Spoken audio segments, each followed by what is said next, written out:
pagi anak-anakku. Pagi ini kita berjumpa lagi untuk mempelajari tentang materi prakarya berikutnya. Bila minggu lalu kita membahas tentang pengolahan bahan pangan sayuran menjadi makanan dan minuman kesehatan, ada A, B, C. Minggu lalu yang kita bahas A tentang pengertian sayuran, B tentang klasifikasi sayuran, C tentang kandungan dan manfaat sayuran. Maka pagi ini Ibu akan membahas berikutnya, yaitu D tentang teknik pengolahan pangan. Mari anak-anakku, kalian masih ingat tentang teknik pengolahan pangan? Pada semester ini banyak materi yang ada di semester 1, sehingga tidak perlu Ibu bahas secara detail. Teknik pengolahan pangan pun ini sudah pernah dipelajari di semester 1. Ingat, ada teknik pengolahan dengan air, ada teknik pengolahan dengan minyak, ada teknik pengolahan dengan bara api, ataupun penyelesaian olahan. Maka di pertemuan ini Ibu tidak akan menjelaskan, silahkan kalian mempelajari kembali catatanmu di semester 1. Mari kita tinggalkan, kita masuk yang E. E itu tentang pembuatan pengolahan bahan pangan sayuran menjadi makanan dan minuman kesehatan. Di sini Ibu akan bahas tentang tahapan pengolahan. Tahapan pengolahan, langkah-langkahnya disesuaikan dengan cara pengolahan yang dikerjakan. Adapun tahapannya sebagai berikut. 1. Tahapan yang pertama, kalian membuat perencanaan dulu. Apa perencanaan? Kalian menentukan menu yang akan diolah. Jadinya tentukan dulu makanan apa yang akan diolah. Misalnya kamu menentukan akan membuat sup sayuran. 2. Masuk pada tahapan pelaksanaan. Adapun tahapan pelaksanaan meliputi A. Persiapan. Kalian mempersiapkan bahan apa yang kamu persiapkan sesuai dengan olahan yang telah kamu tentukan. Kemudian alatnya apa saja yang akan kalian gunakan? Tulis satu persatu. Setelah tahapan persiapan, kamu masuk pada proses pembuatan. B tentang proses pembuatan. Proses pembuatan mencakup langkah-langkah kerja pengolahan makanan atau minuman dari awal hingga akhir olahan itu matang dan siap disajikan. Jadi, prinsipnya pada tahapan ini kamu mempersiapkan dari awal pekerjaan hingga akhir pekerjaan. Paham anak-anakku? Kemudian yang F itu tentang penyajian dan pengemasan.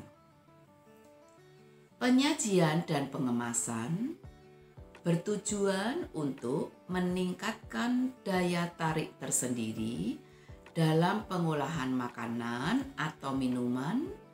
Yang perlu diingat dalam penyajian dan pengemasan antara lain.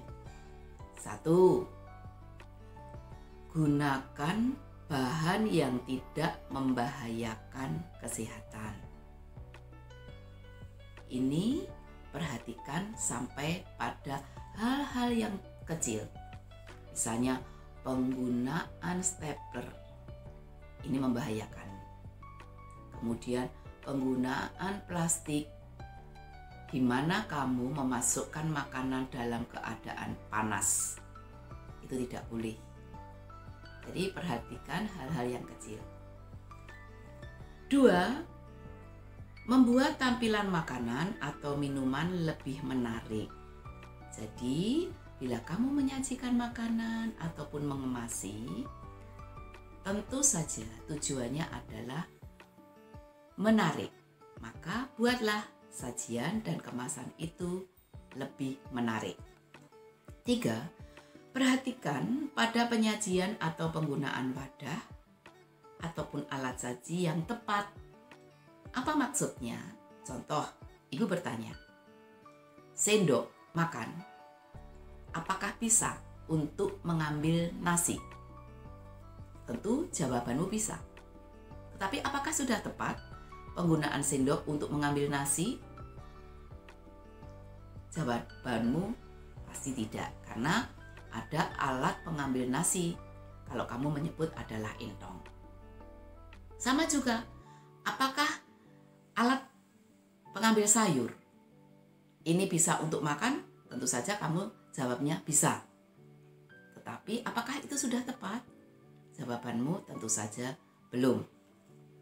Dan yang 4, pada pengemasan gunakan bahan yang tidak menimbulkan kontaminasi. Masih pada kaitannya tadi, jangan masukkan panas-panas, makanan panas dalam plastik. Jangan gunakan plastik yang mudah meleleh. Jangan gunakan aluminium yang nanti bisa apabila makanan itu mengandung asam. Seperti itu. Yang kelima, tetap mengutamakan kebersihan. Karena apa? Makanan yang kita sajikan, makanan yang kita kemas harus kita perhatikan betul-betul kebersihannya. Ingat anak-anakku, makanan ini kita masukkan ke mulut dan akan kita kirimkan ke perut.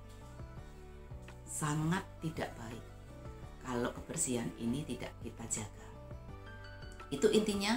Sebetulnya materi ini sudah ibu bahas ketika di semester 1 juga. Maka buka kembali. Kesimpulannya apa? Kesimpulan dari materi ini, dengan memperhatikan teknik pengolahan yang benar, berarti kita juga berkontribusi dalam menjaga kandungan gizi yang terkandung dalam bahan makanan yang diolah. Karena kita tidak bisa mengolah asal matang. Kita harus memotong, mencuci bersih, mengolah dengan benar, dengan teknik-teknik yang benar pula.